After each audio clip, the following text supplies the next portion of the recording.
I know, but I don't want to do that. Yeah. No. And if not, then you have one in the room. All right, so we. Yeah, I mean, what are you gonna, like, especially in this particular room, anyway, even with the window, I find that odd, but we're gonna go through 5 walls and hope the flag Yeah, is that's out symbolic, there so somewhere. you know the flag is there, so you just point in that direction and it's acceptable. So It's not- this is being recorded? It's acceptable to The you. entire meeting is recorded. Or you can put a flag Electronic on is electronically. So are we That's muted? My waving question. in wall there.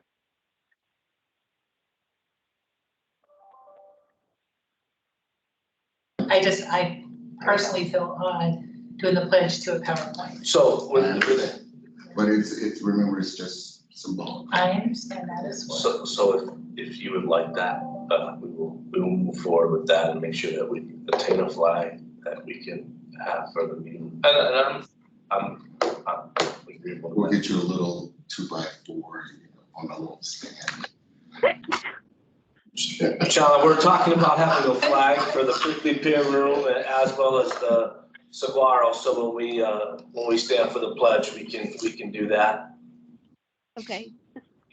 Just so you kind of wonder what the banter was ongoing here in the room, before we get started. And then we'll, if the chair's ready. Absolutely. Okay, good morning, everybody. I'd like to call to order the Mojave La Paz Workforce Development Executive Committee. Sarah, can you do the roll call, please? I absolutely can. Thank you. Right. Chairperson Kendra Robinson. Here. Vice Chairperson Tommy Taylor. Here. Secretary Olin Wafer. Present. Shauna Marshall. Here. Matt Brewster. We have a quorum. Perfect, thank you, Sarah.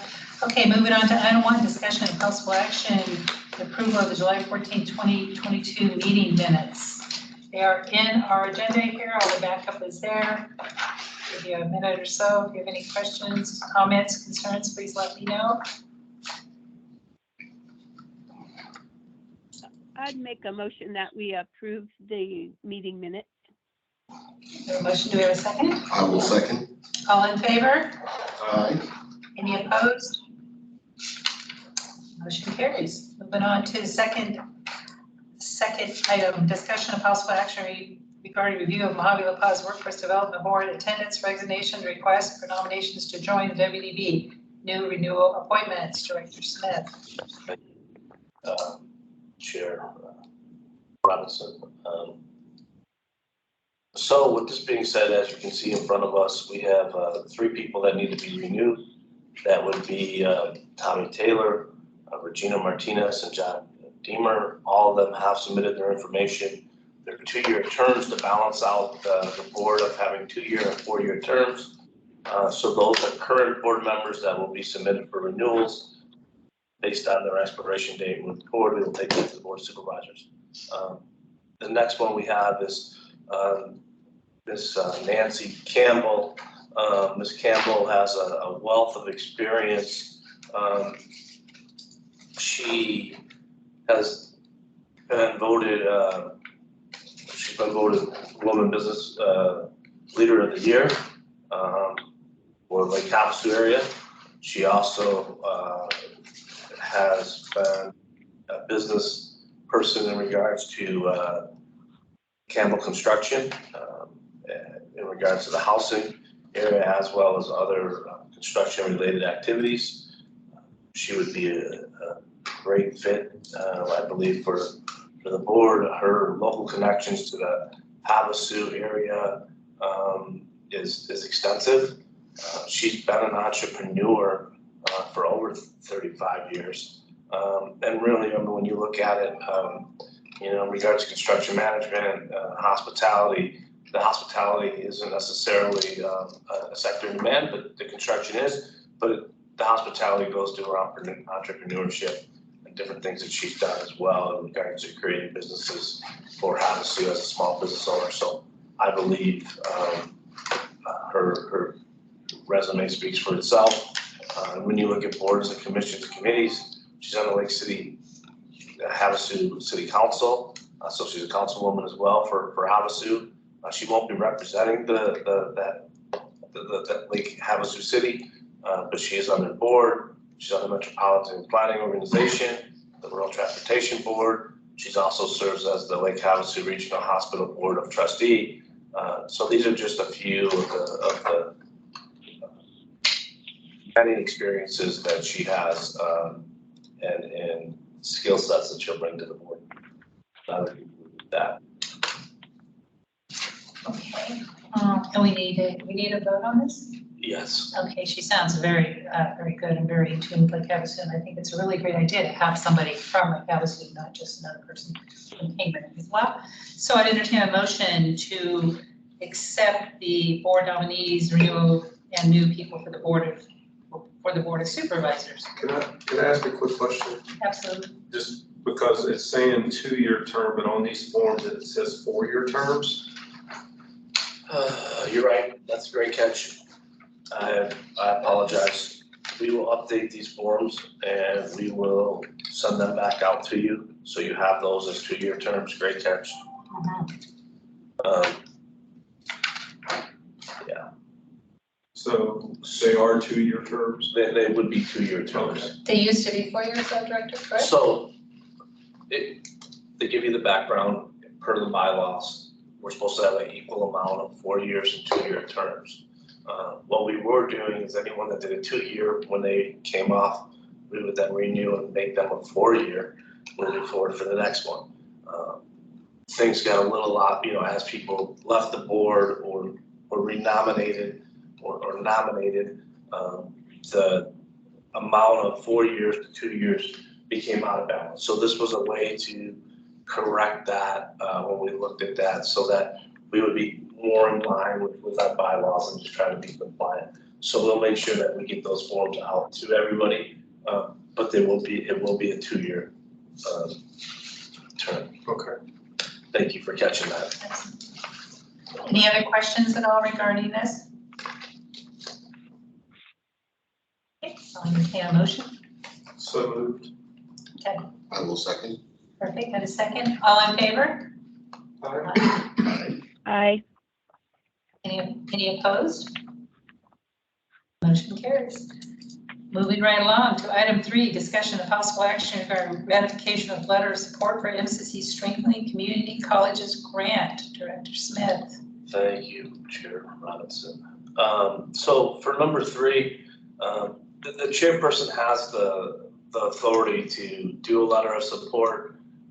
We just brought it back for ratification for transparency and to make sure that people were aware of the different things that the board is supporting. And as you can see, this is what they're actually moving for, the MCC grant. Any questions? Questions, any comments on the ratification? Well, you don't need a possible action on this? You can if you want. I mean, you have the authority. Yeah. You have the authority to do it, so. Okay, nope, moving on to item 4, discussion of possible action regarding approval of the Workforce Development Board chairperson to sign letter of support for MCC nursing grant. Director. Thank you, Chairman Robinson. So here, once again, this is another grant that MCC is going after. This grant will actually, they'll be providing this in greater details, but they're going to apply in January, but to really make things come along and bring things to the board. They wrote the letter and this is where we're at. So this, once again, you don't need approval for this, but for transparency, we brought this to the board. Any questions, concerns? That's good. I agree. Okay, So I would just say why we're on this, just so the board has full transparency, especially the executive, is that part of what I've brought or the conversations that I've had with MCC is that as they move forward with grants and opportunities, that these need to be brought to us in a timely fashion. Really, it's Kenda's, she can sign letters of support, but really it should be talked about and reviewed by the board and have full consensus as we do that. So those things were expressed, and that's why you're seeing the earlier letter for this moving forward, even though it's a couple months away from applying, just so that we're in line with, you know, being transparent and open. So that's all I have on that. Thank you. All right, so we'll move right on to item 5, discussion of possible action regarding new partnership with Mojave Community College and Arizona Western College to facilitate the Quest grant. Director. Thank you, Thank you, Chair Gregson. So with this one being said, I presented the details to the board at the last board Workforce Development Board. We went through this. We stated that we needed 2 people from Arizona at Work to be able to facilitate this. It's my understanding, we did receive the grant, so we received the award. On October 18th, we will be meeting, if you want to join, you can. I'll make sure that you get the invite. On October 18th, we'll be going through the IGA with DOL and the local people involved in regards to writing that IGA and then presenting that. What's that? Intergovernment agency. Okay. So we'll be doing that. With that being said, this will have to go to the Board of Supervisors for approval. Having discussions with Sarah and asking what her needs were, you know, really she needs 2 people at least for both counties to be able to deliver upon this. So as we go through that process, we'll make sure that Now, was that 2 for each county? Yes. Am I understanding? yes, two for each. So 4 people. Right, 4 people total, 2 for each to work in, 2 to work in Mojave, 2 to work in La Paz. If that's not able to be delivered upon, we'll bring that back to the board, but from Title I-B's standpoint, and I'll let Sarah speak out a little more, they would not be able to facilitate the requirements that are needed for this program. So what we'll do is when we get to that point, we have the IGA, that'll go to the Board of Supervisors. We will ask either Dr. Kirk Lacey or whoever MCC feels would be appropriate to represent them at the Board of Supervisors. Excuse me, I will present our part of it, but I'm not going to present the whole grant and on behalf of MCC.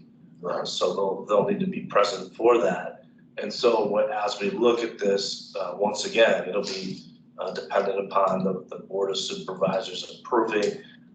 I don't think this will be a problem. I've had an opportunity to speak with the board chair as well as another local Board Supervisor on this initially. So How much was the grant award? so each county is going to receive about $2 million. So it's a significant amount of money. And just to touch on it a little bit, so it's anybody who's been affected by COVID, right? Displaced workers. So raise your hand if you've all been affected by COVID. I mean, inflation, so forth. So I mean, you know. So everybody gets like $3. Yeah, they all get, yeah. Sure. So I will entertain any questions that you may have. I have a question. So we're actually going to hire 2 people to work under that grant here and in Parker. Are they going to be housed in Parker at the college? So they will be housed at the college. That's the initial point. Some of those details will be worked out as need be. Sure. But really that's the goal, is that both agencies to do more. That's really, when you look at it, that's the beginning of it. And so what I mean by that is when we did the final submission grant, there was a lot of pushback by local areas outside of us, because there's also an opportunity for us to have 4 possibly marketing outreach specialists that just outreach and market this program, right, and do enrollments. So when we were going through the process, I'm like, we're in rural Mojave County, having known doing ERAP and the other programs that we did, we were probably one of the most successful programs for expenditure. I said, we need to do this. We need to have this. So on the final day, the final hour, right before it was submitted, you know, a lot of Maricopa and other larger areas said, well, we need this. We need funding. And so we submitted it with the 4, having 4 extra marketing people. And it seemed like everybody, when we were there, we gave everybody an opportunity on that call to vote and say, yes, should we move forward? And we left it that way in the grant as it was written and delivered. But when they do the IGA and everybody sits down and really says, so here's the IGA, this is what we gotta live by, how does that look and where do we go? I'm hoping that we get those people because it does 2 things for the board, and this is why I was so advocated for this grant as well as the opportunity, because if you're enrolling for this grant or Arizona at Work, what's the difference, right? You're still identifying that same community group to go provide those same community services to, right? So there'll be cross referrals across both areas as well as programming. You might not qualify for this, but you could qualify for this, right? So having those people really gives us an opportunity that we currently don't have the staff, or let me rephrase it. It allows us to upscale the Arizona at Work side of it to a much larger level than what we currently have ever had, to my understanding. So I know this will all be come out later. So qualifications for that, because you're saying that's pretty broad, $2 million, anybody that's affected. That's very broad. I mean, everybody in this room is affected. Everybody on the street is affected. I'm sorry.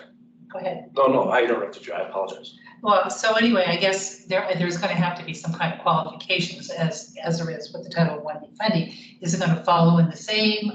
Is it going to be different? Like when we had the ARA, is it going to be different? Sure. So those are great questions, and so I'm going to speak briefly on it. Right. Because I don't want to get too far in the weeds before we have it. There are the requirements listed in the grant.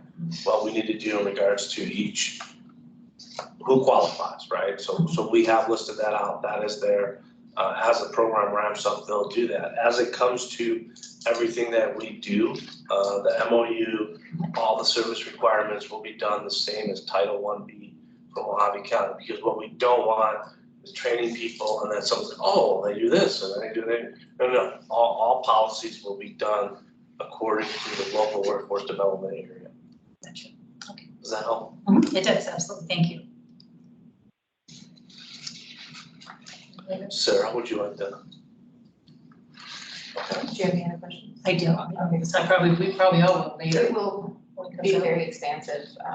And the number, Olin, for reference, we received 14,999, just under the $15 million cap for the state of Arizona. That is going to be split between Mojave, La Paz, Maricopa, Pima, Yavapai, Yuma, Cochise. Are the only local workforces that wanted to join in on this. So with that, the funds can also flow between and amongst all of us. So if an area is not meeting their goals and what those are allocated for the population and the amount of individuals there's to serve, then the money will flow to an area that is having a surplus, and it will continue.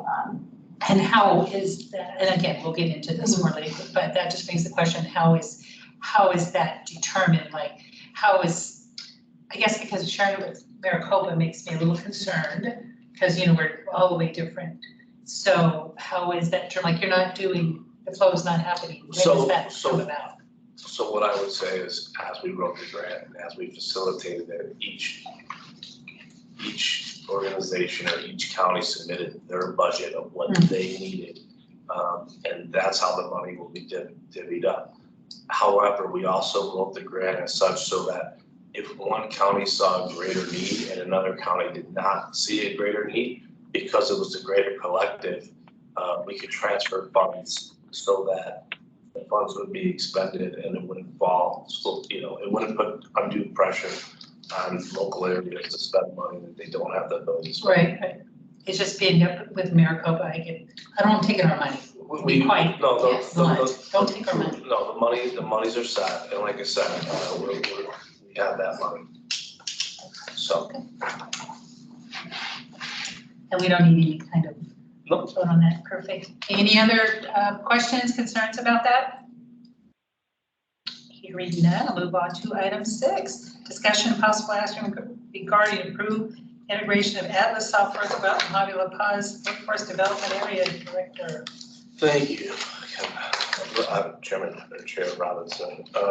So I did a little research on this and dug in a little more. So I have some things, and Sean, I apologize, I don't have this to share with you, but I'm going to share this with the people here, and I'll read it and we can go from there. But I wanted to share is I pulled our MOU IFA, and so I kind of went through it, right? And number 3 amendments, a change in service, referral method, or service delivery method, currently utilized methods to allocate cost or methods to determine fair share. And this will come up for a couple different reasons as we go forward.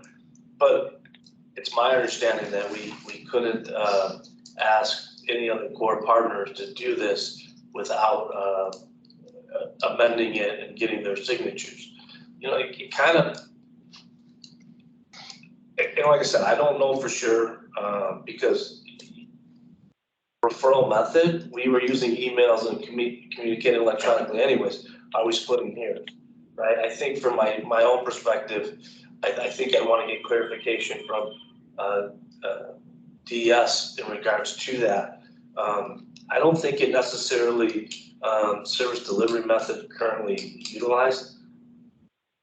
A change in service, I don't necessarily see those because you're still providing the same service, right? It just fill out this form and then now send it over. So referral. Well, I think that still falls under the guise of a delivery and how the information is received. So that's still, you know, under the terms, you know. Like I said, I'm bringing it to the board with also the understanding is that I'm going to ask for clarification between now and when we go to the full board for that. If we get that it has to be, then we'll have to update the MOU, right? It is what it is. But I at least want to hear or get clarification from the state that no, this can't be done, or yes, this can be done. I do believe though Title 1B can still integrate it with the services and the things that they're doing to move forward with that part of it because that's an agency that's just they're not modifying anything. They're just moving forward regardless. Even if we set the date 3 months out, right? It'll be set for January. I believe the meeting is 7th. February, mid-February. Whatever those dates are, we will set that and move that forward and update the MOU so that we have it in front of us. The MOU only has to be signed by the current Executive board. no, by the current people that are affected, right? So Title 1B has any core partner that it would affect would have to sign that and agree to it. But I mean, we have to make sure that we understand that even as a board, move forward and we make changes and we modernize. I like to use that. You know, it's going to create a change in MOU, and we just have to be prepared for that. So I think having that thought up front as we deal with each issue, that and putting that in our thought process, the change in MOU, then we can address it. You know. Absolutely agree. Concur? I think we're on the right course. Just implement.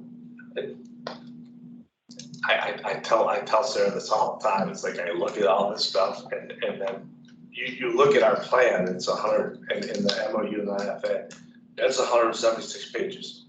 Then you have your bylaws, another 20 pages, right? And then you have your MOU, you have your CLEO, that's the agreement for the Board of Supervisors, and you put that together, and then, oh wait, by the way, you still have all the CFRs and the TEGLs, right? Right. So But that makes it so why you're so good. anyways, it's just going through the process, and so we'll have to slow down a little bit. But I think in the same breath, I think even as we prepare and upscale, because there's nothing in here that says you can't train or adopt or apply or do anything in regards to the system. Almost, it's my understanding, that almost all the core partners have agreed that they like the system, and they want to move forward with it. It doesn't cost them anything, and if somebody from the board has a different opinion, but I think if you train and you get the core meetings and you get things set, I think those would be good things to do, so that when you hit the go button, right, it's not, oh wait, now we gotta do 3 more months of training, right? Oh, you hit the go button in January or February, whatever the next board meeting is, and we're going, right? Right. I think those things could still be done between now and then. I don't see anything to stop us and Right. hamper it. I mean, and that's voluntary. Nobody's mandated to do that. As long as none of the core partners have any objection to that. Yeah, that's right. That would be dependent upon if people wanted to engage and learn how the system works, that Title 1B will be rolling out. If they want to be a part of that, by all means, be a part of that. If they don't, right? Yeah. Because the Title 1B, even if every partner said, no, we're not gonna do that, we can update the MOU so Title 1B can sign it and can do it. Yeah. Right? So we can do it we can move forward with it, right? But it's much better to have the core partners. That's the point of the system. Just as a suggestion, if we know that it may trigger a MOU change, right? At the time that everyone is giving their sign off and saying, yeah, we agree, do the MOU right then and there, and then that saves you a lot of headache later. Oh, you're wise. Yes. So I will just own that I apologize and missed part of it, updating for the MOU IFA. I thought there was an agreement we could make. There's not as a new director. Number 3 of page 2000. You don't have to take this. We're all in this together. Was an oversight, so. I have a question though, Director. We were supposed, because I remember there was a little concern or a little question maybe about the whole Atlas thing with DES. We were supposed to have this call to discuss it, which kind of poofed. So is that in the works? Are we still supposed to have this call? Are we gonna move forward? So that is supposed to be rescheduled. It's my understanding. I can follow back up with Mr. Colombo. I know that he had an unfortunate passing of a family member that delayed the meeting. It wasn't simply just we're delaying this because we want to delay it. It was a unfortunate circumstance that came about. So we're in the process of rescheduling that. It's my understanding that this decision can be made at the local workforce board and that we can move forward. Part of what we were looking for from DES and working with, and I apologize, I should say Deputy Director Colombo, was really to how do we improve the system and what do we bring forward so that when we work with HAC, it creates less work than more work. Right. And really, what are the different things that we can do as a board to really, or not a board, but as Title 1B, do to make this integrate within the system of what the DES has. We understand that HAC is the point of record, the record for the programs. We don't plan on doing that.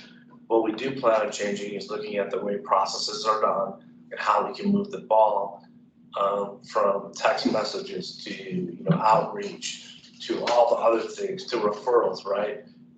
It goes back to everything, right? And what I say is data matters, is that you can't come to me, and when I got here, I said it in the beginning, and you brought it up in meetings as well, right? Mhm. How many referrals were there? What are our core partners doing? How do you hold people to an account, right? When we don't have that data. We don't have historical data for any of the programs, from employment services to business services to any program. No, I would challenge anybody right now, any core partner, to tell me, give me the last 2 years of data and give me the monthly referrals for from your program to our program. That's not there. No. Doesn't make sense. And so how do you evaluate a system? Or how do you find, and not even evaluate, but how do you find the strengths and weaknesses within core partners, right? How do you see if you're missing things? How do you see, you know, a continuous improvement? We talk about those things. It took you a month to to follow up on a referral. We have it documented, right? It's not a matter of if. It took you a month to actually open it and do it. As a local workforce board, that's unacceptable. And that would be, from the board's perspective, they would say, you know, they would come back and say, okay, we need to do better at this, right? And so there's different things that we could do by having that knowledge to improve our relationships across the local. So when do you think that we'll be able to have that meeting, Director? I understand that there is a, you know, death in the family and all that, but So you that's- anticipate maybe before the holidays or after the holidays? So I would expect that within the next 2 weeks, we would have another meeting with Mr. Colombo. That is my expectation. When you cancel a meeting, you should Reschedule it? reschedule and have it done in a timely manner. I understand the deputy director is a busy person, but there's a lot of people that need to come to the table, Right. and go from there. I think the other thing is as a program or as a local workforce development area, I think, we've been so progressive in regards to, saying we're gonna do this and move this out, I think just so that everybody's aware, there's at least 3 or 4 other counties that are local workforce development that are actively looking at this, and doing that. I think it's a good program. I just think, as we do that, because it falls under Deputy Director Colombo in regards to the workforce improvement plan, I think we just need to be cognizant of that and respectful of that and not push him to the point where we're making them on their part look bad, right? I'm not saying that's never been our goal, right? But I think we need to be conscious of that as we speak and talk and develop programs and move things along. That's my only touch on that. And then, I think from his perspective and having already had a meeting with him, but it was kind of cut short because the meeting was set up and we went through and they really, it was us, the people from DS as well as his team members, and Atlas itself, and they really went through with the whole program. Well, that meeting, you could understand Atlas and how in depth it is, right? So it was introductions, there were 10 people on the call. By the time that gets done, we're 10 minutes into the call, talk a few things of what I would like to see. His response to me was, that seems like duplication of work, and my response was, without data and then without technology, how do we move forward? Just kind of basically like I laid out here today.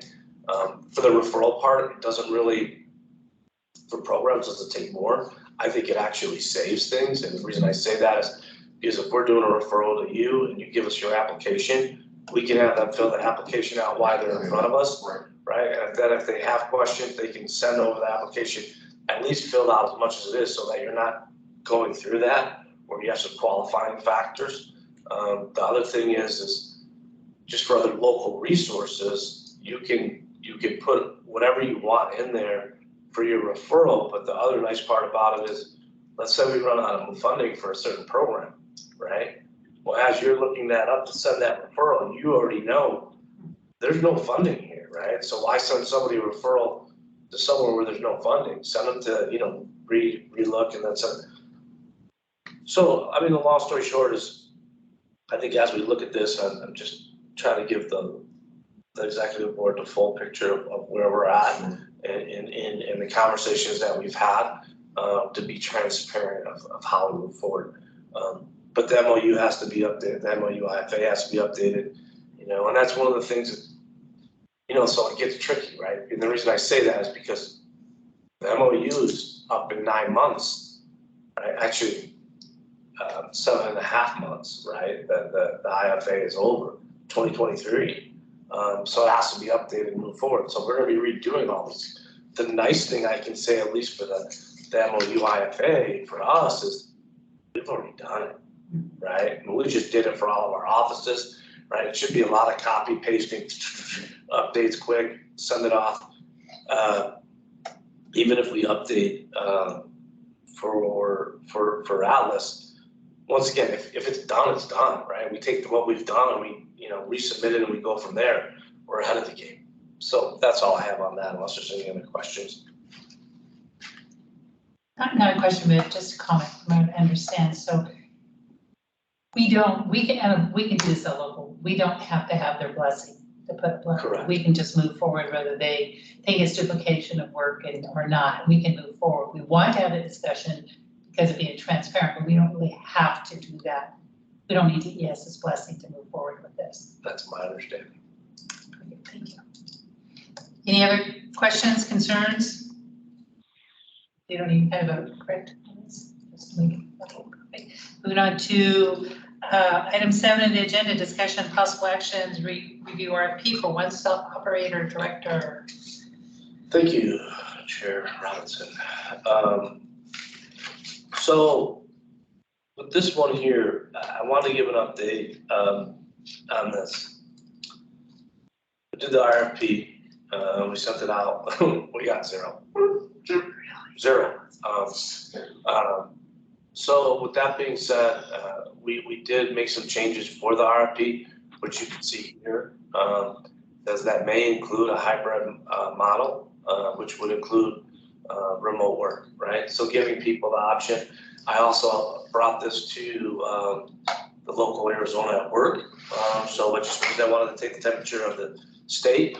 Are we doing something along the positive somebody else isn't doing, and really where is that and what does it look like, and so forth and so on. I then reached out to several different boards to ask where they currently were at and what they were doing. I can tell you there's 2 boards that are currently over $100,000 for this position. There's another one, I believe, at $85,000 as well. So it kind of gives you the flavor of where we're at, right? We said $75,000 for this. That was 4 years ago. The reason we did that is because I didn't know, to Owen's point, amendment number 3, if there's a change of it says method of allocation of cost, I knew there was. And so I knew if we changed it, we would then have to go back to the core partners and say, this is what we want to do. So it was really just a conscious effort to say, all right, do we roll it out and take a chance that we get someone and get some interest at where we're at, what we're asking, or do we change it and then go back through the process, so forth and so on. With that being said, getting nobody, I did talk to Jennifer Kelly. I want to make sure I get the right person, because there's a couple names close to DS. We have a call scheduled for Monday in regards to sole sourcing and regards to having somebody within our department maybe do just core roles within it. But part of it gets tricky, right? And so this is when you go back to the board, you say, okay, when we look at it, do we change the price? That's one aspect. I think you do. The reason why I say that is because I asked, I worked with Ken Cunningham from HR, Director Cunningham, and I simply took the 2 positions that were submitted with the last RFP and asked him to review those and please to provide updates on salary ranges and where they were.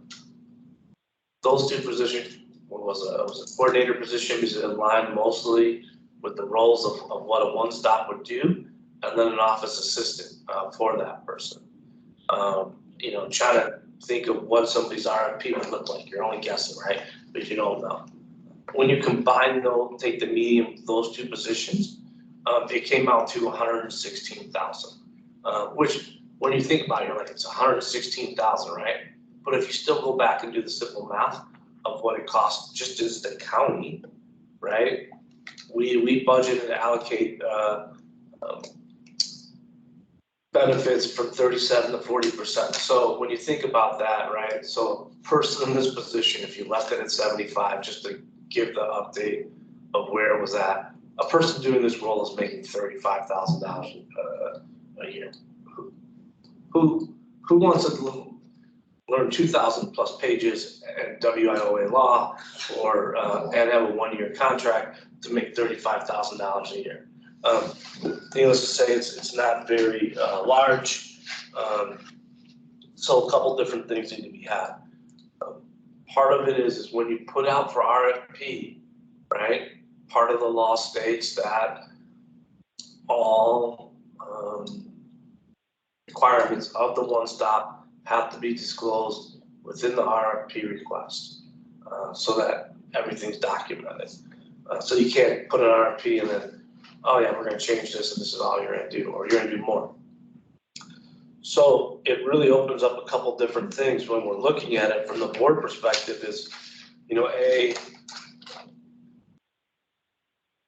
what's a fair position, right? You heard the 116. I'll be completely transparent. I think I'm always transparent. I don't know why I said that, but I will say, standing in front of the board of supervisors, I believe this would be a very hard position at a pay of $116,000 to get board of supervisor approval. Probably can happen. I'm not saying that's not my recommendation to the board. I think there should be some things considered. What I mean by that is having that information, I think we bring it back to the full board after meeting with Jennifer Kelly from the state, looking at the different things that we asked, sole sourcing, you know, can someone here temporarily do it? Or can we actually have us do it as well? What are those requirements? You know, and how long? Because once again, right, we have currently nobody at this time coordinating services among the core partners. So what's being missed? So that being said, you know, I think it's one of those things that there just needs to be something brought to the full board for perspective, right? If you say yes to raising it, that then changed the perspective of we're updating the MOU IFA anyways, right? Why not do it? If that's what we believe, I believe that's a fair price, why not do it and move the dial immediately for that? And do we have funds to cover that potential increase? We do in Title 1B, yes. I mean, the other core partners are responsible for their part of that, which, you know, it's broken down. And we would have to just go through that. And when is that supposed to be renewed? The allocation of funds and all of that from each of the core members. So that would be at the next 2023 IFA, right? So it kind of ties back right to all the same things that apply to Atlas, apply to the RFP, and where we go, because we changed it, right? It's a change of service. It's a person change, and so all those things have to be updated. So really it comes down to what does the board want to do? Do they want to leave all the responsibilities? And currently the way the program has run with the one-stop operator, has the board been happy with what the one-stop operator, as we have it written and developed, has produced, right? I mean, those are the questions. The other option is if we don't believe that the one-stop operator contract fulfilled all of our needs and want to do it differently, you could, right? What I mean by that is, I think it's really hard to have conversations or evaluate offices if you're not in them, right?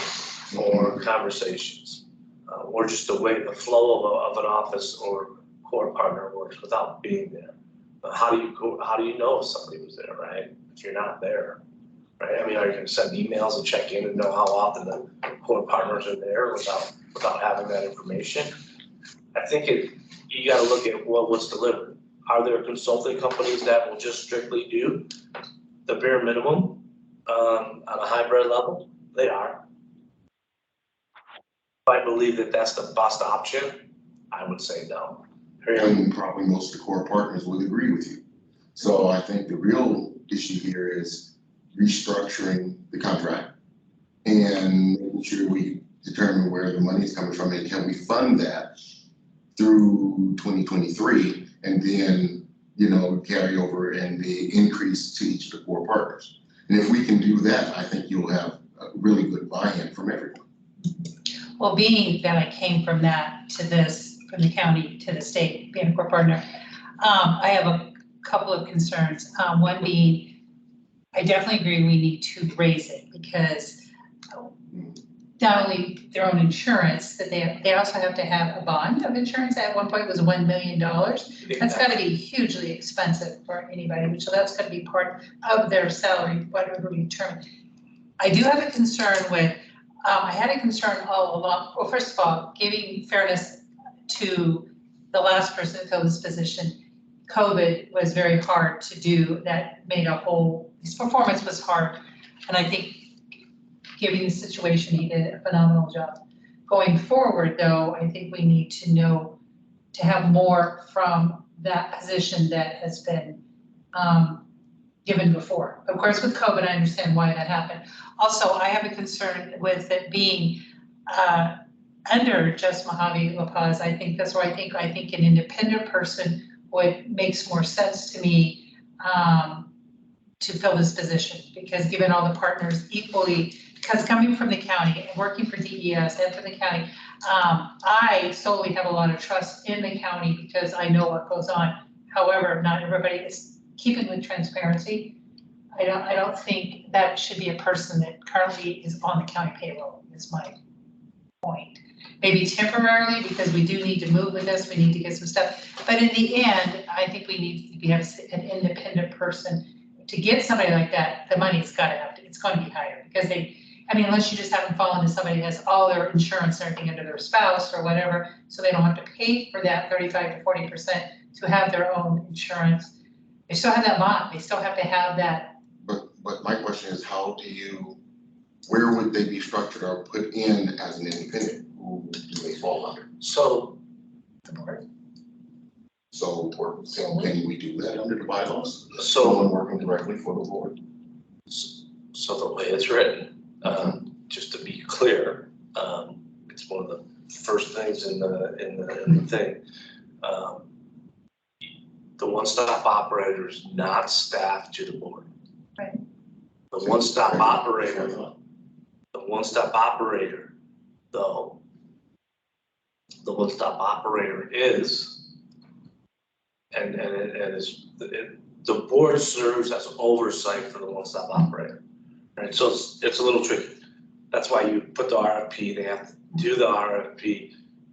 They're not staffed to the board, right?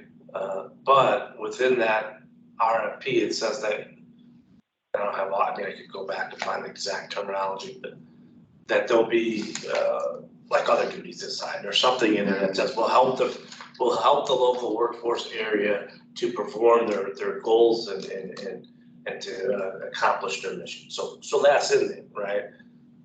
So you can ask for that. But I think to Kenda's point, and I agree with you, right? And that's part of why, even just for transparency, or just for the way it was laid out, when we all met for PRC, I could have raised my hand and said, yes, I will be a voting member of PRC. I could have done that. It's in the bylaws. However, I feel when we're orchestrating or we're looking at all of the partners and all the programs, that gets a little gray, right? Now you're making decisions, firewalls, That's where if I step back out of that, I don't need to be involved with that. We can still make recommendations that still go to the full board, right? But those are things that come from the committee. And I think it goes back to the same thing here. I think having someone that's independent, that overlooks and oversees all the partners, that isn't responsible, and no core partner should be, they don't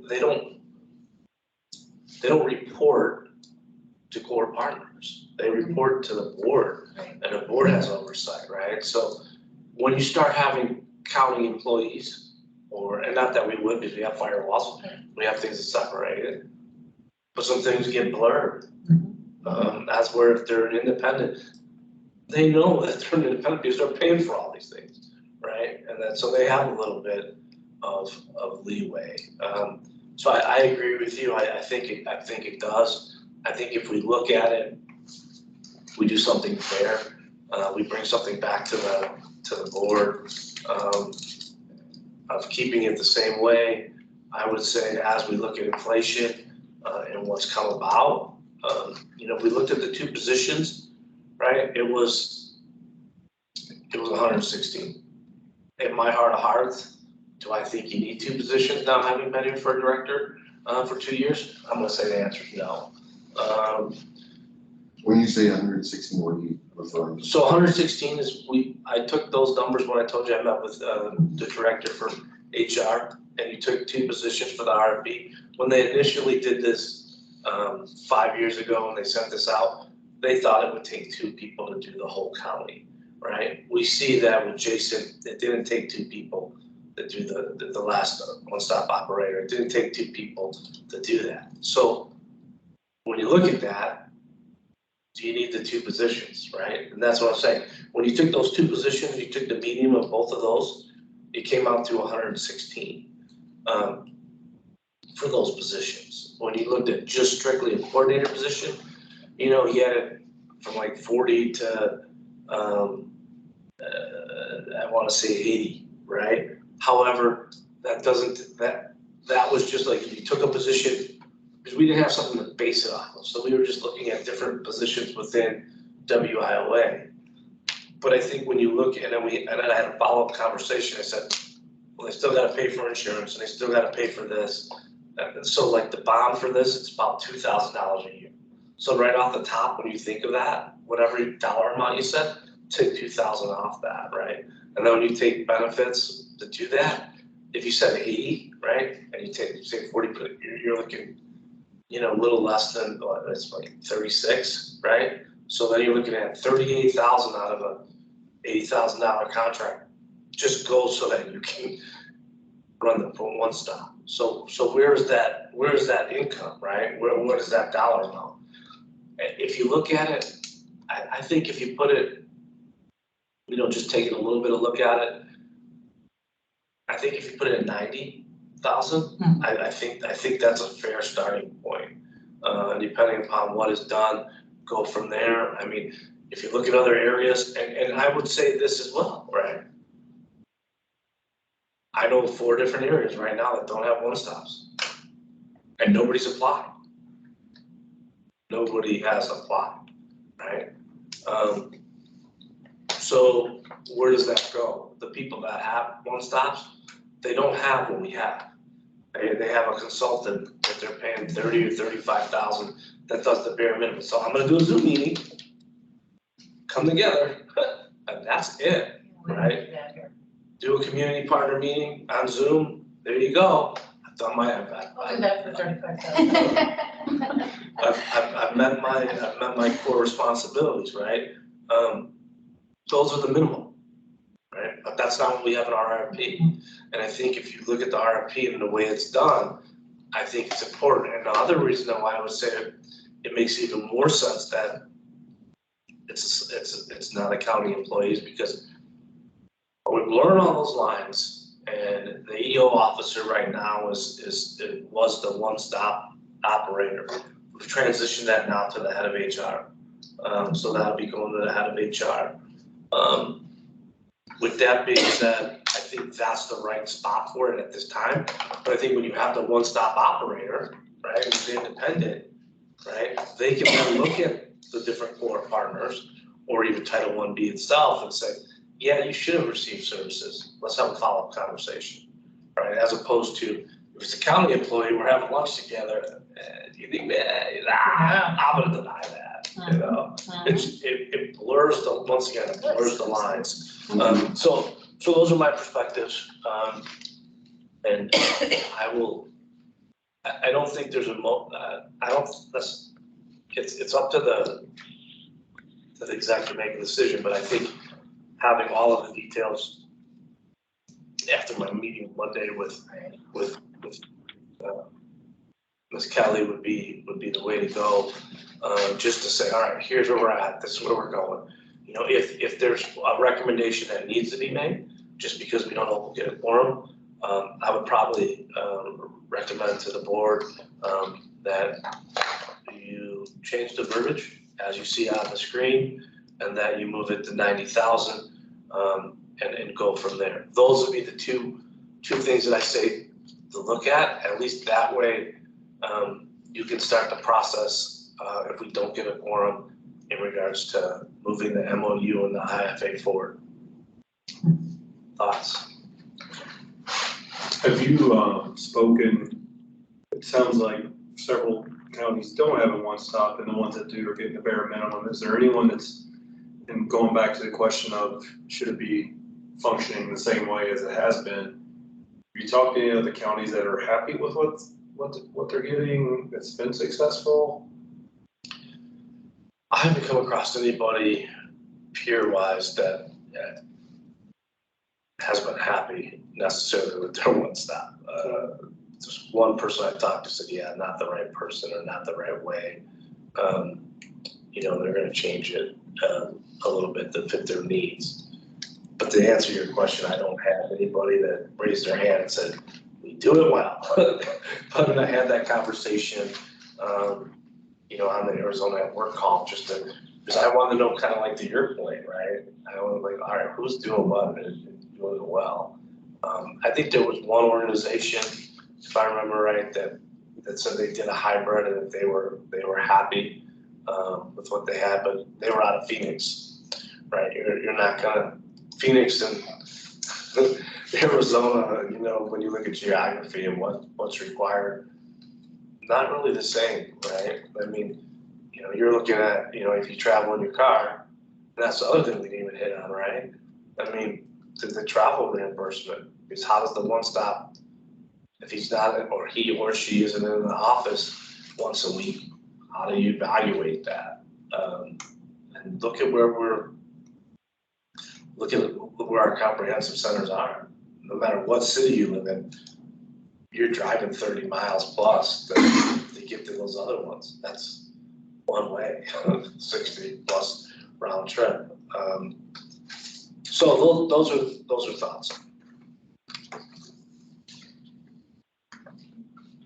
So this is a discussion that we're gonna have again with the whole board, Correct.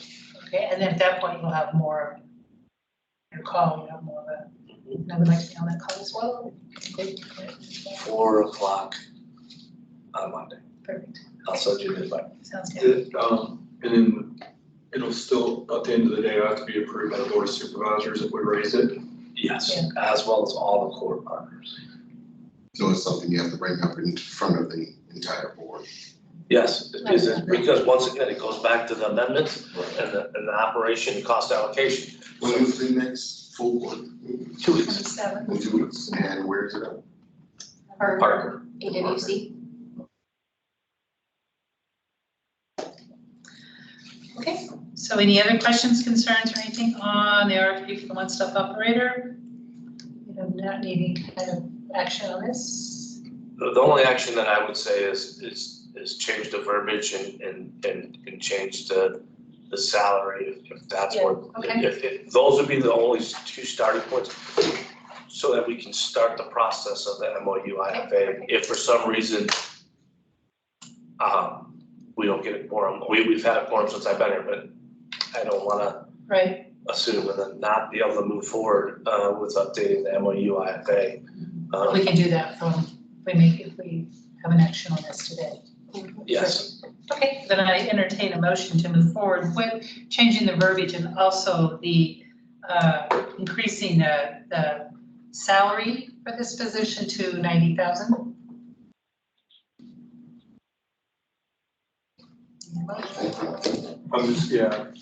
So we need to make the motion to move it to the full board. Because right at this point, we just have maybe a change in the verbiage, but I think we want to approach it all at once. If we're going to do this, we need to change it.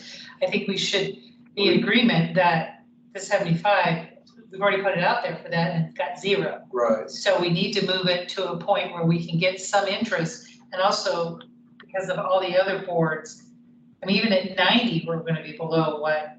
Well, I guess that's really my hesitation is, do we go with a specific number or do we let the board? Well, if we don't get a quorum, we can't move forward if we don't vote on this today. I mean, So, Chair. See, the only trepidations I have is that the amount that changes to the core partners. right, And I don't think I can make that authorization on my own. Again, it's going to be split between the partners. Right, and anything that changes that, I have to go to government. Well, that's why it's written and everybody has to sign it. Right. I mean, I can make the motion for it to go to the full board, but, you know, You hesitate on the dollar amount? Chair, can I clarify for Sure. clarification? So Owen, to your point, right, this here isn't you authorizing as a partner for it to be changed. What you're authorizing as a board, as executive committee today, is strictly to move forward with updating the MOU IFA with the verbiage that's here for the RFP and the dollar amount of 90,000. I understand. That only gives us permission. But you have to look at the overall big picture. Even later on down the line, when we vote on this, it's still gonna change the dollar amount, and that's still gonna change what the state is responsible to have to cover and pay. And I'm not authorized to make that decision.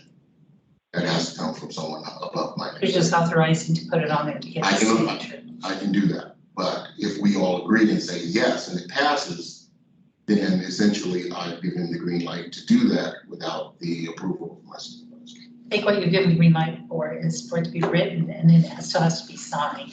Presented and approved. And they can say, no, we're not gonna sign this because we don't want to put, what is it, split 4 ways, 3 ways, 4 ways? Yeah. 4 ways. Yeah, so all you're doing today is agreeing that we should ask them. Ask them. Okay, Yeah, basically. okay. Then I will make that motion. I will make the motion. Put it for the full Do we board. have a motion? Can I get a second? Second. Ken, could, I'm good. Go ahead, Director. could we please just get that in the form of a motion? I just heard a motion to put it forward, but I want to make sure that, because this is recorded and that we will set the Correct. motion forward, that the recommendation that should be needed, be recommended changing the verbiage for the RFP and updating the salary to 90,000. That would be for the RFP to be voted upon by the full board. I will motion. Perfect, thank you.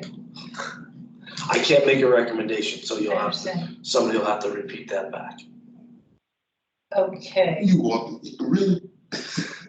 okay, all right, I would ask for a motion to recommend the verbiage get changed on the RFP as far as the verbiage we're looking at with the hybrid model, which would include remote work. Also, I'd recommend that we move the salary for this position to vote on to 90,000 from the current 75,000. So motion. Second. All in favor? Aye. Aye. Aye.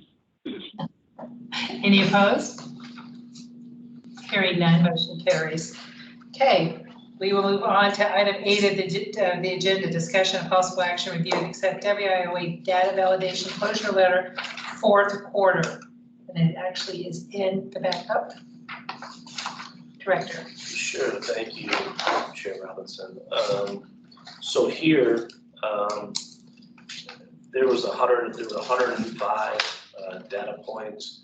We missed 505 data points. We missed 25 of those. So that put us at like 95% for that number. We also just wanted clarification in regards to this. So myself and workforce manager Sarah Carl met with Ms. Miner and her supervisor. All of the things that were outstanding with the 25 were addressed and were approved that they met the data requirements. The only thing is with the changing of the way they've done it is that once something's identified, it's identified. So there's no changing your score. It is what it is. Before there was some wiggle room where if you got it completed, it's my understanding, is if you got it done prior to, then they would zero it out and that would be what your score would be. But that's not the way it's currently being conducted. We received that explanation and we move forward and Title 1B is comfortable with that as well. And you have the fourth quarter closeout. I just wanted to give an update. Any questions, comments, concerns? Do not need action on this. It's just putting it out there. Perfect. No transparency. Perfect. Okay, going on to item 9 of the agenda. Discussion of possible actions regarding review and accepting increased tuition costs for Phoenix truck driving school. Director. Thank you, Chair Robinson. I'm going to ask the workforce manager, Sarah Garl, to walk us through this, please. Thank you very much. So at this time, our current cost for Class A throughout Mojave and La Paz, the tuition, including the basics that they're needing to complete that course, is at about $4,495. We are adding rollout to our other campuses throughout Mojave County, starting with Bullhead City. That will start a tentative date between either November 6th or November 13th for our first hybrid on different campuses. In the spring, we'll be moving to our Lake Havasu site, and then closer into the early summer before the program ends, we will be in Colorado City providing that training. So this allows not only people to travel to Kingman for the regular Class A trainings, but also to receive it in the city that they live in, or local businesses to send their staff to that so that they're not having to travel here to complete that.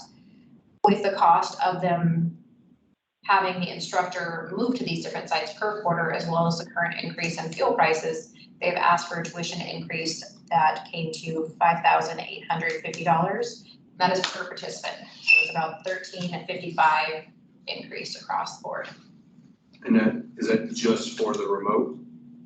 No, that will be for all tuition across the board, since they will be doing it here live in Kingman, as well as having an instructor removed from this facility to attend in Bullhead, in Colorado City, as well as within Lake Havasu.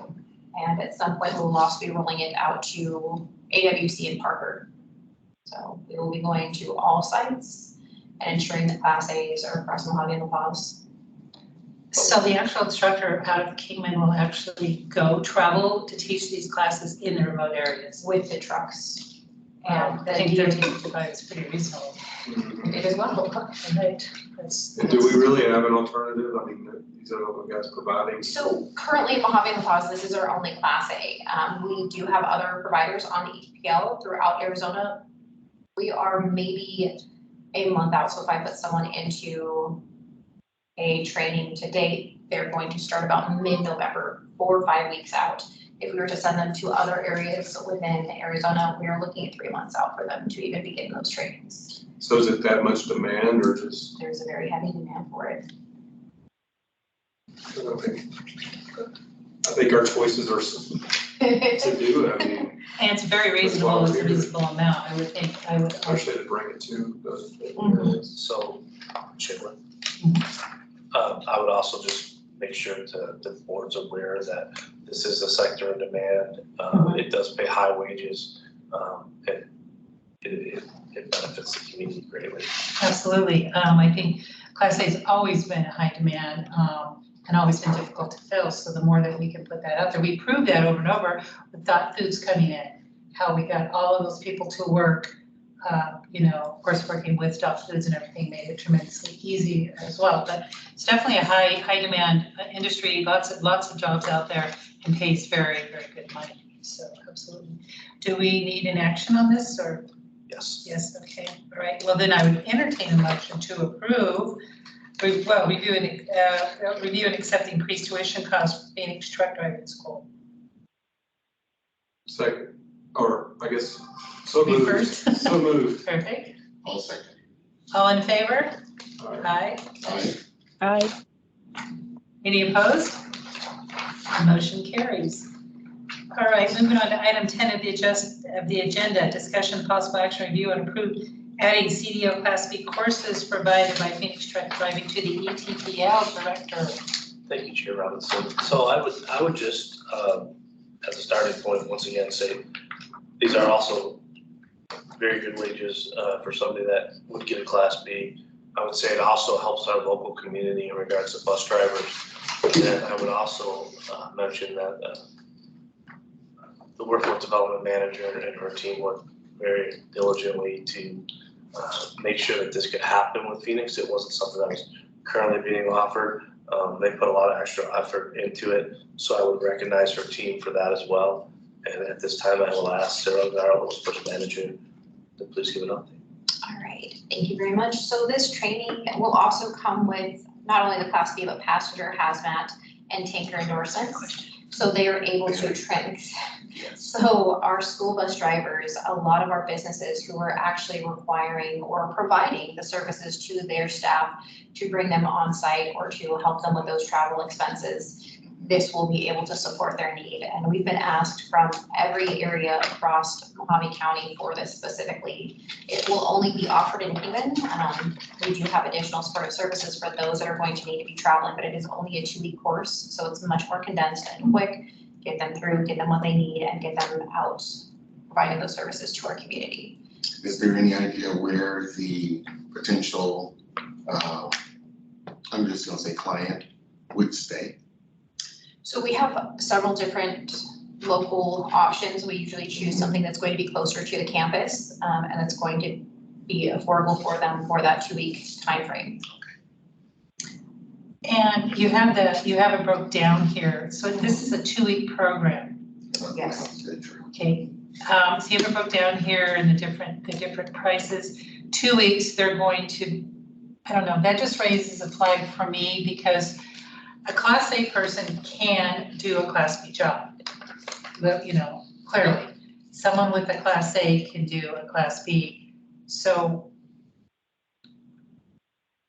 there just seems like such a huge difference and also we're talking about Anderson School Bus, we need Class B. To work for the cart here in Kingman, we need Class B. To pick up the garbage, City of Kingman, you only need a Class B. However, to train them in this and then their person's gonna come back and what I see is, okay, I've got this Class B, now I want Class A, so there's gonna be additional cost as well. So I don't know if this is wisely, this is my own personal opinion, I think the board really needs to think about this. If this is something that we want to do, LVN to a RN, that's my mind, or nurse's aide to a PA. I've seen the additional dollars be spent over and over and over, getting in as a nurse's aide and move. So this is what I, in my mind, think of when we go on, we're gonna offer an additional B, is because you can move the other way, but you can't move forward without, from a B to an A without additional cost. I grew up in a truck driving family, so this one's close to me. So Class B bus drivers, I mean, they don't want to, a lot of them don't want to do the over the road. There's multiple more axles, a lot more laws that they have to abide by, not to say they're going to break laws. So I don't know that that's going to be necessarily an issue because a bus driver is a bus driver because they want to be a bus driver. I don't think that's a pathway to necessarily being a semi driver that's going to be gone for weeks, months at a time from their family. So No, I understand the difference. I also come from. Right, I don't think there's a natural gateway there from moving to Class B to Class A as there is nursing, LPN nursing. Well, but Tommy, when you think about this as well, we have a lot I think we can all agree on this. We have a lot of positions we cannot fill. We have a lot more employers than we have job seekers right now. It's a job seeker world. So would a Class A person do a Class B job to have the job? Absolutely. And I understand what you're saying, like bus driver is a bus driver because they want to be a bus driver and they don't want to do over the road and they don't want to be out there. I get that. I just see a certain amount of additional cost coming from that person when we could move the Class A into that open position as well. Sure. It's just a concern. Go ahead. I would just, and I want to go back because I'm not sure, and I don't want to question your the facts of it, but I thought, and it's my understanding, and I could be completely wrong, so I think between now and when we go to the full board, I would recommend the workforce development manager look into what that is. The reason I say that is I don't necessarily believe a Class A can do a Class B for everything without getting other further training on certain things. I disagree. I think they can. If I may, the passenger endorsements are usually singular with Class Bs. Class As, they can have the hazmat and the tanker or TWIC endorsements on there, but they do not have the passenger endorsements because it is a much different vehicle and they're actually being trained in a much different vehicle. So I see where we're going from one class to another class. Specifically, the community is asking just for Class Bs. These are more entry-level positions. And if someone is coming to us and they feel that they have started that position within a Class B and want to move to a Class A and they have those funds, then they would be very highly encouraged to be able to fund that themselves. We would not stack their credentials for a Class B to a Class A, Perfect. or vice versa. And keep in mind, most people who have a Class A are not gonna usually go back and do a Class B because. Normally, I would agree, but with Like you the just said, opportunities sure, right now, they can do that. So they could, but as you said, there's so many prevalent jobs out there, why would they? They would just continue to take The money advantage is of the much- job and the money is there and the Sure, job no, is there. absolutely. Why would I go take this job when I can just continue on the track that I'm on? because maybe the Class A driver doesn't want to travel anymore. So it's just some points I wanted to make. But I think it's an absolutely fabulous program, as long as we don't incur more costs later on from Well, just exactly from that. Chair, if I could for a moment. I would just recommend taking your recommendation and putting it to the workforce manager and their team, is making sure that anybody who signs up for Class B is provided all the information and then signs a document that says, I'm aware that Class B doesn't allow me to do Class A, and I clearly understand that I'm doing this for these reasons, and have something signed. I think to your point, nobody then can come back and say, I didn't know that I couldn't do over the road, or I couldn't do these other programs. You trained me for the wrong program. I think if there was something notated in their training before they started, I think that would be helpful, and that would be my only thought on that. I think you're gonna get a lot of people though thinking in 2 weeks. I mean, that just kind of, and I understand that's all it takes, I get that, it just kind of makes me a little concerned as well, that 2 weeks you can drive around our kids in the bus. That makes me a little, just because I qualify for this program, so now I want to be a bus driver, so could you get me signed up, because in 2 weeks I want to drive those little animals all over town. The only thing I can say, Chair, is that they do have to pass the state test to be Right, able, I understand. but is it the best option? Well, I feel the same way honestly about the 4-week Class A. Yeah, right. They're moving around a lot more. But I do agree with that, Ken does.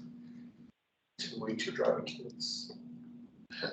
Wouldn't want to. It is, But it is what is required, so I understand that. I think this is an absolutely great thing that you're doing, I was just throwing out the concern I would have over additional, because I did do a bunch of nursing, working for the county, we did a whole bunch of nursing aides, spent a whole bunch of money, and then had, I think at one point, 70% of them come back and say, okay, now I want to move on. So now we can build on that, I absolutely agree, but there's just another couple thousand we're putting on the cost of where they want it to be to begin with. So I think actually, director's suggestion of making sure they understand that this is not a Class A, these are your limitations, I think that would satisfy my concern there, absolutely. So moving forward, Director, do I need to get action on Yes, this? yes. Okay, all right, so sorry, I'm still so kind of new at this, I'm not sure when we need actions and when we do not. But, okay, so I would entertain a motion to accept this with the modifications as far as making sure that the people who sign up for this understand the difference in Class A, Class B when they come into the program. So moved. I'll second. I'll Okay, second. all in favor? Aye. Aye. Aye. Aye. Any opposed? Motion carries. Okay, we're going on to agenda number 11, discussion of possible action, review and accept increased tuition for Regional Center for Board of Health Medical Office Specialist, Nursing Assistant, and Phlebotomy Tech Director. Thank you, Chairperson Robinson. I'm going to ask Workforce Manager Sarah Garl to walk us through this, please. Right, thank you. So we do have additional programs on here that are not offered with Mojave La Paz. That is why the Area 3 specific for phlebotomy tech, medical office specialist, and nursing assistant are the only ones we currently offer with conjunction of Regional Center for Border Health in Lake Havasu and Parker. Currently, the medical office specialist training is at $5,392. There's a difference or an increase that they're asking of $388, which would bring that total program cost to $5,780. That goes over additional fees for books, uniforms, and how some of those costs have increased in the recent months. Nursing assistant was previously at $3,045. They are asking for a difference and an increase of $220 to bring the total cost of that program to $3,265. And for the phlebotomy technician, that was previously at $1,410. They are bringing it up to $1,575 with a difference of about $165. So small minimum costs, most of that is related to the exact the scrubs and the utilities that they need to actually go into those programs. We are asking that those be increased to continue to support them and move those programs out in those areas. And I thought I just mentioned our local VA CBOP is actually currently looking for a phlebotomist. So I don't know if you have anyone in that program or ready to go, but tell them go to USA Jobs and look under Kingman and it's under VA and it should pop up. Absolutely. You can send people your way. Thank you. Okay, do we have any questions, concerns, thoughts on the to accept increased tuition for the Regional Center for Border Health? No questions. Motion. Yeah, definitely me.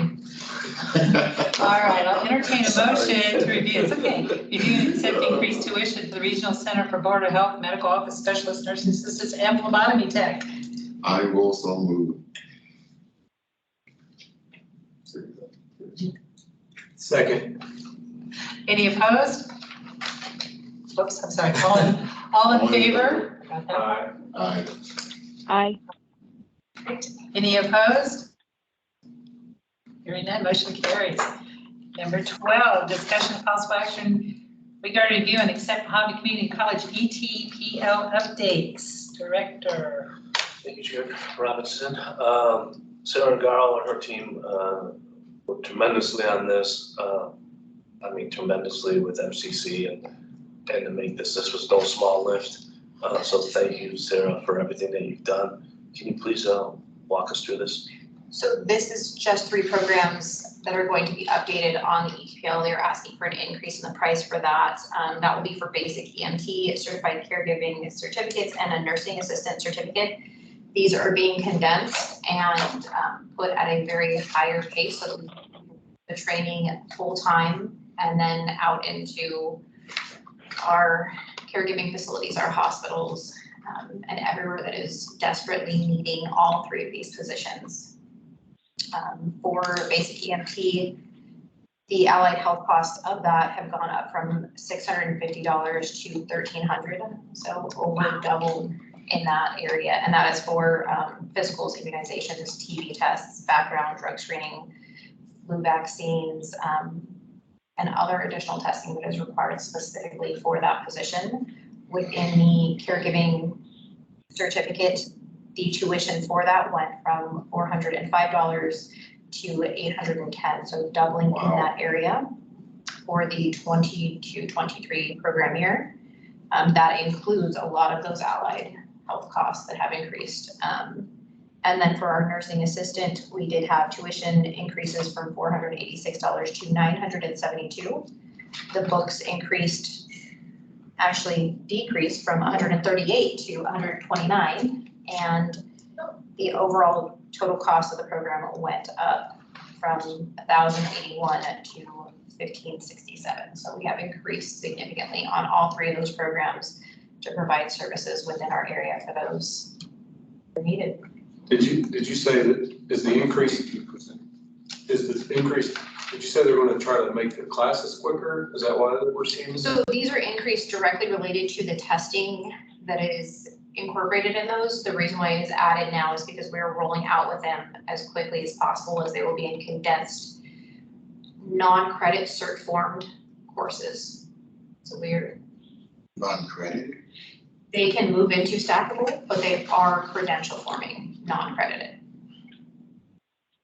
So can we say this is probably a lot due to COVID demand of additional testing, but is this also reflecting in these people, their pay?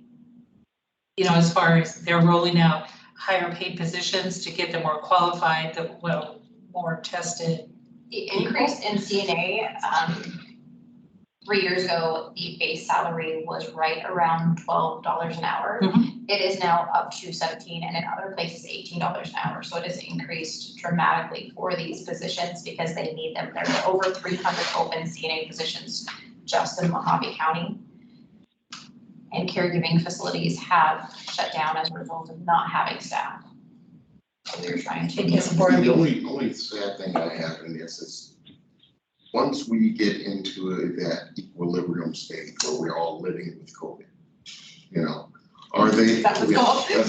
That's what I'm calling it anyway. Are they gonna come back and then say, well, now you gotta get certified, now you have to have the credentials, now you're gonna have to have, and then all this is gonna be wasted? So these are credential forming. They come out of this with state licensure and certifications. Okay. So they have everything they need, and actually It going. just doesn't go toward a degree as far Yes. as. Right. And as further transparency, that going into the 2023 year, MCC will require all RN program candidates to have their CNA and to have worked in that field. Okay, which, you know, that answers that Was question. that what she was talking about, truck driving? Right, exactly. So, But the fact that they're gonna need to have this anyway to move forward, Yes. I mean, that, we don't To have get a that's choice. great, yeah, that's great, that's helpful. It builds very much on the understanding of exactly what it means to work in that field and to support people at that level of their life. So, That's good, I like that. Chair, if I could. Of course. So part of what, having worked in the medical field for 20+ years, this is pretty much in my wheelhouse. So the reason I seen this done prior to my experiences is that the nursing is in such demand here, right? And so for MCC and for the hospitals and just people in general, the reason they did it is, yeah, they want you to have a flavor of it, right? But they also want to see that you're committed, right? So there's a difference between, yeah, I want to do this and I have a heart, passion to do this, and then it's another thing to change it fast, right? It's another thing to go in and be an EMT and see someone die in front of you. With the limited resources to train nurses here in the county, and then passing this, it really makes a difference. And the people that are going to come out of the nursing school aren't going to go to non-nursing, because you know, with a nursing degree, the sky's the limit, right? But in regards to actually providing the care that we need in the county, probably won't get that if that person isn't comfortable within these roles. So that's part of why, and I've seen this back in Lake County, Illinois, that all of these programs for the medical school, you had to have completed one of these type of programs as well. So just food for thought. Okay, so on this one, I'm assuming we do need an action, because we need to entertain a motion to accept Mojave Community College ETPL updates, and this is only, just so I understand as well, this is just to increase their, the ETPL, it still has to be, that's all it's going to do, is to increase the. Perfect. Okay, I'll entertain a motion for that. So moved. Need a second? I will second. All in favor? Aye. Any opposed? Hearing none, motion carries. Item number 13, discussion of possible action, review and approve Mojave Community College additional programs to be added to the ETPL director. Thank you, Chair Robinson. So this is the one that I was actually trying to give Sarah credit for. I misspoke earlier. I saw the ETPL, and these are the same type of We'll get situation you there. that she worked. It's 100+ pages. I can only tell you how many hours that her and her team is devoted to making this happen. So, Sarah, our workforce manager, can you please walk us through? Thank you, and I cannot take credit for this. This was a labor of love between our partnership with MCC and all of this. So I tip my hats to them for being able to get this available. So we are asking for 33 additional programs to be added with MCC onto the ETPL. The two that I can go through very easy enough are the General Carpentry and Child Development Associate Certificate.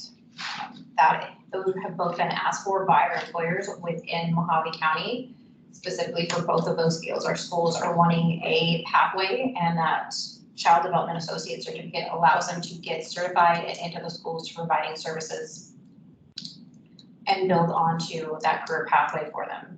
The additional 31 other certificates that we are asking to be added onto the ETPL are for corporate training courses. I am going to pass around this as it breaks it down specifically as to what these courses are and how they can be provided within our community. These have skewed start dates. Those are not set in stone because I don't see anyone attending a February 31st class. But You never know. You never Here's the know. calendar when we're doing this. What these are specific are for career training and professional development programs. They are with their new corporate ed that they're rolling out. Businesses throughout Mojave County saw a large change, I would have to say, truthfully, probably United States wide or worldwide, where people were resigning from high-level positions that they had been in for a number of years, and people were brought up into leadership or supervisory or management roles that didn't have the direct skills or training that it took to get them there. And so now they are seeing a deficit for their current level staff or the frontline staff because they are not supported by those supervisors, or they don't have the conflict resolution or management skills. So they have asked for this direct curriculum, and they can either go through what has been provided by MCC with these rollouts of courses, or they can even cookie cutter it specifically to what their business is going to need.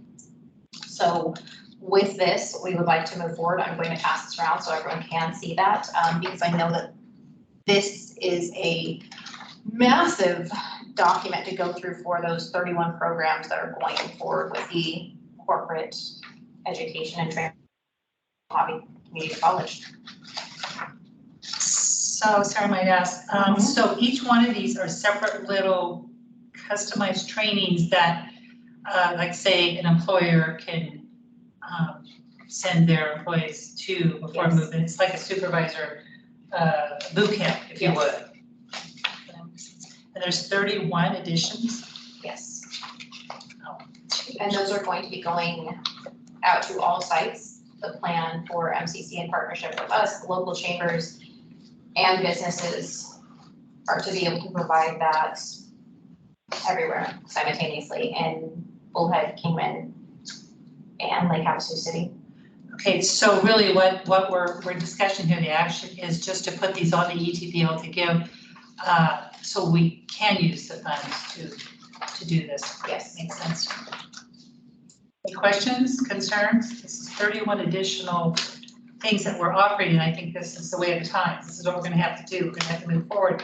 As Sarah said, so many people were stuck in those positions because they were already there because the higher levels are resigning and they don't have those skills. They didn't come by that naturally. So absolutely. So I would entertain a motion to review and approve the additional programs to be added, to be added to the Will TPO. you be emailing this out, Sarah? As soon as we have, so that is just kind of like a taster of what is going to look like. I can absolutely make you a copy before you leave today, so you have that. Please. And is this gonna be Or part of if the you- board? Just email it and then I can just. Is this gonna be part of the backup for the regular board? Correct, yes. I like that. All 50 million pages here. Absolutely. Oh, welcome. I will get there eventually. 50%. Now you see why I closed the lid, right? Can I get a motion to add those? I will definitely get it. Get a second? I'll second. All in favor? Aye. Any opposed? Hearing none, motion carries. Had trouble finding that mute button. Yeah. Moving on to the next agenda item, discussion possible action, review and approve Arizona Western College additional programs to be added to the ETPL. Director. Thank you, Chair Robinson. So on this one here, so many acknowledgements for Sarah, but working with Arizona Western College. They had 0 at the PRC meeting 2 weeks ago, or a week ago. So adding another 5, I believe it's 5 or 5. So adding another 5 is a step in the right direction. And our relationship with Arizona Western College, I can say has increased. That's been a great thing to see for the board and for the communities. Being that we're serving both counties, it's really nice to see that we're moving in that direction and meeting the needs of the county, and that these are also that even though they're on Arizona Western College, we can still use these particular courses. And at this time, I'm going to turn it over to Sarah and say thank you for your great work on this. Thank you. Right, the first course that they're looking to add, very similarly to MCC, will be construction industrial safety certificate that they're wanting to put on. And there is a large boom for construction across the pause, and there's been a need for it for quite some time. So this will help to support that specific role in there. The other training in which they're wanting to add. Get through here. Mhm. Are both of these offered only in person or virtual? They are offered in person. And if they do have hybrid learning, they have the ability for participants to, I believe, attend within the campus. And then they also have a camera setup in there to where they can zoom into the courses. The next will be a nursing assistant certificate. So not only will we have our CPH providing that service within Parker, but we will also have AWC, so that when we are running one cohort, we can be running another as well. So we're able to get people in, get them trained, and get them out to the workforce. Simply like We do have a medical assistant certificate. Again, that is offered through RCBH. This will then be offered at AWC as well.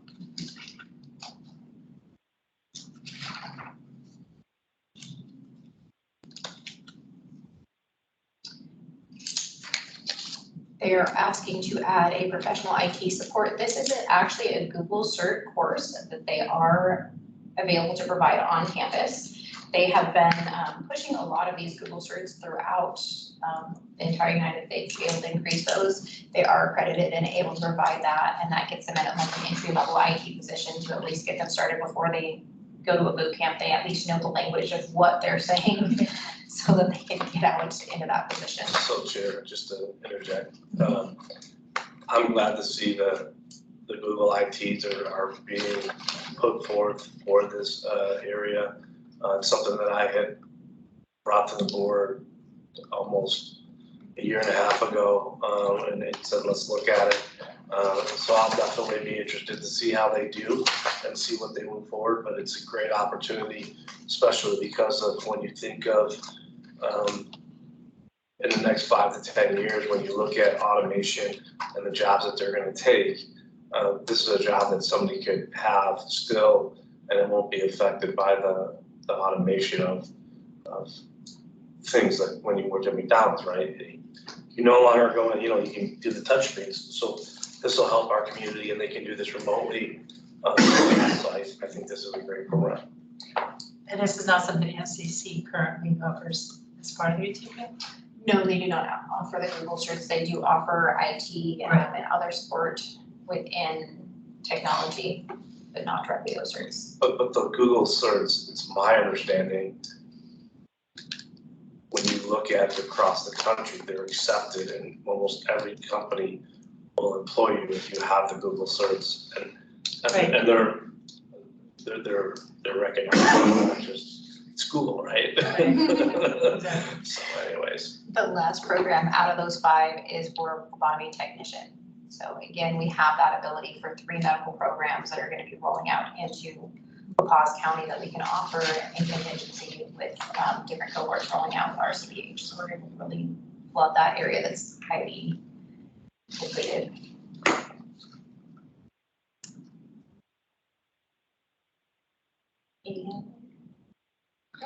Any questions, concerns on the Arizona Western College additional programs to be added to the ETPL? Then I entertain a motion to approve the additional programs to be added to the ETPL. Get a motion. So moved.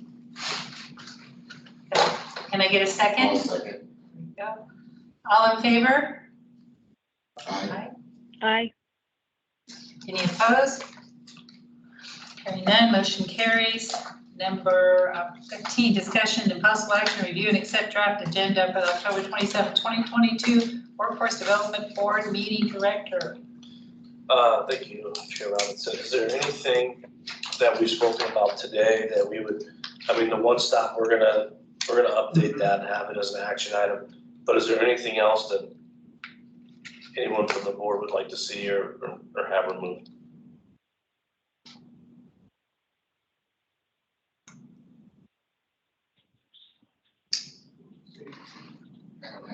Any questions, concerns, anything you want added to the agenda for the October 27th meeting? Hearing none. Did you have something? Oh, okay.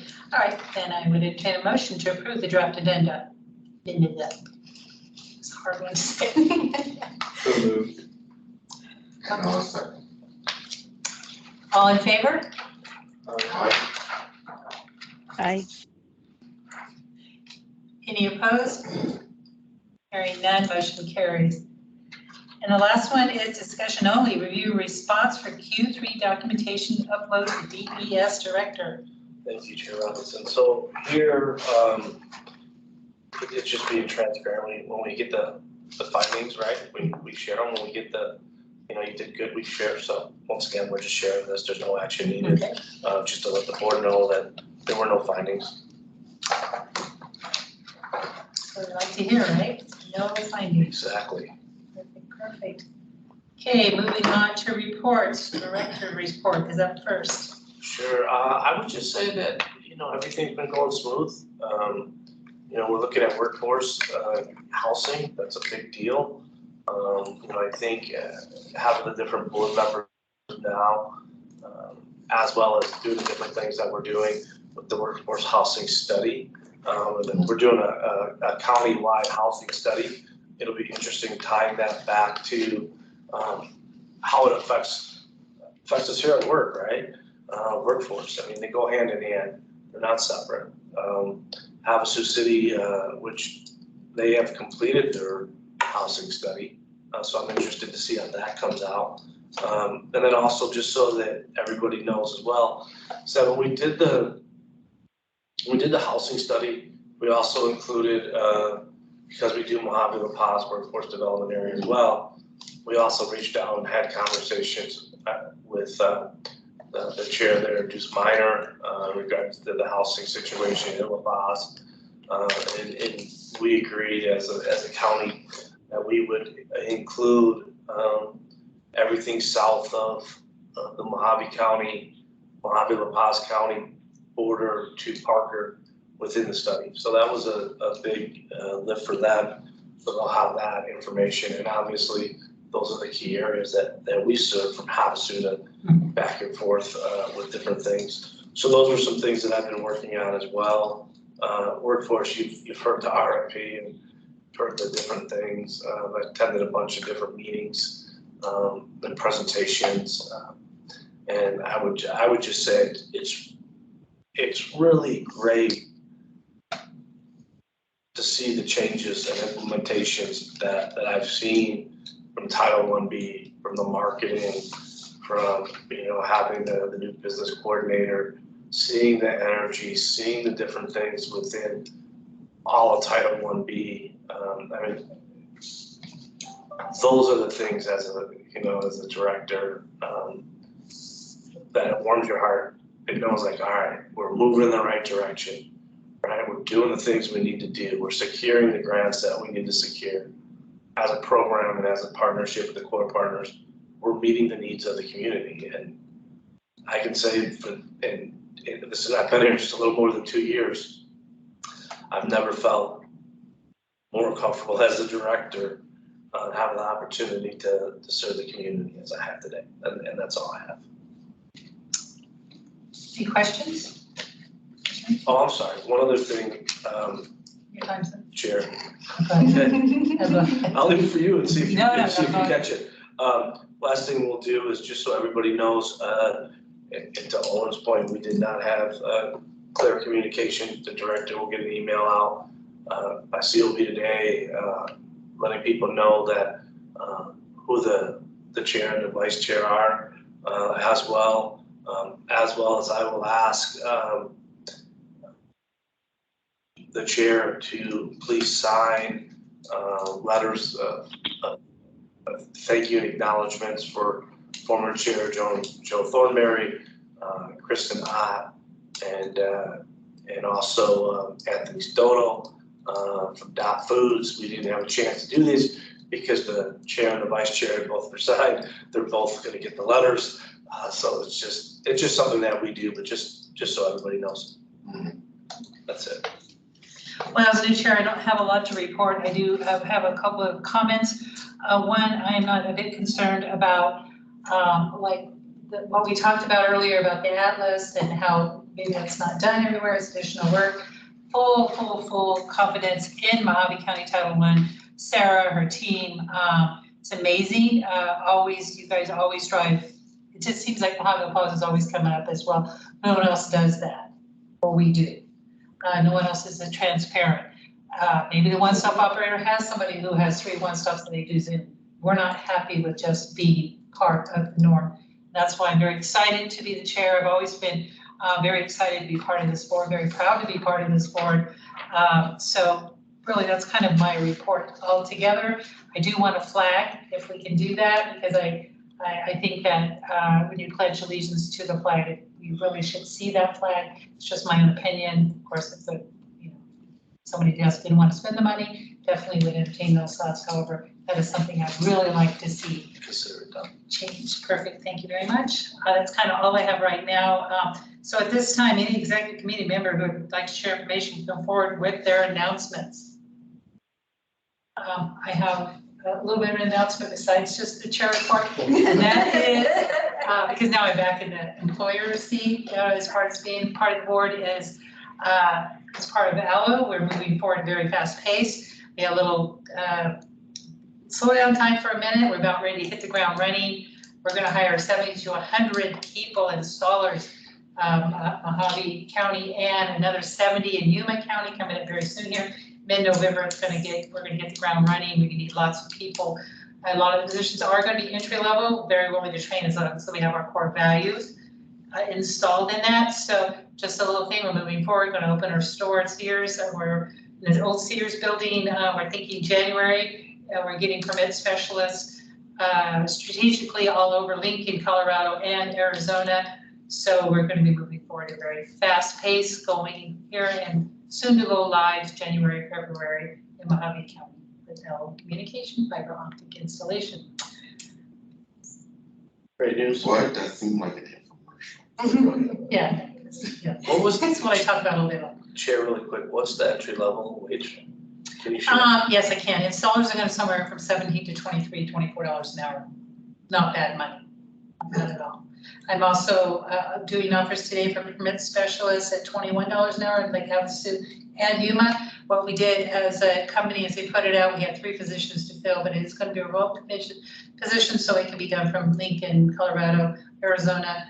I'm proud to say I'm finding the best qualified candidates right here in our county that are putting in for that. And not necessarily they've been in the industry before, but because they have those people skills, those core values, that's what we look for more than just the training or the experience. We'll train on everything they need, so, yep. Thank you. I like that. Absolutely.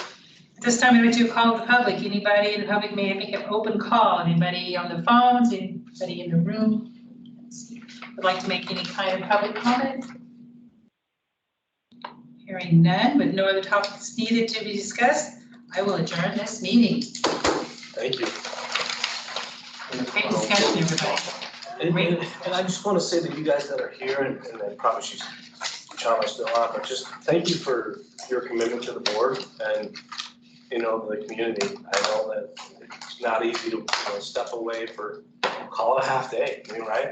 If you're here 10, then you're 12, for some people would travel, it's a half day, so. Well, that's because Sarah said and promised that we're buying from the public. Well, Sarah better have her card with her then, she's going with. No, but yeah, thank you for everything you were staff. Absolutely. Great, great. It's easy to be chair because I trust you guys so much. It's easy to be part of the board because I have so much Thank you. trust in you guys. Sometimes it scares me how much trust I have because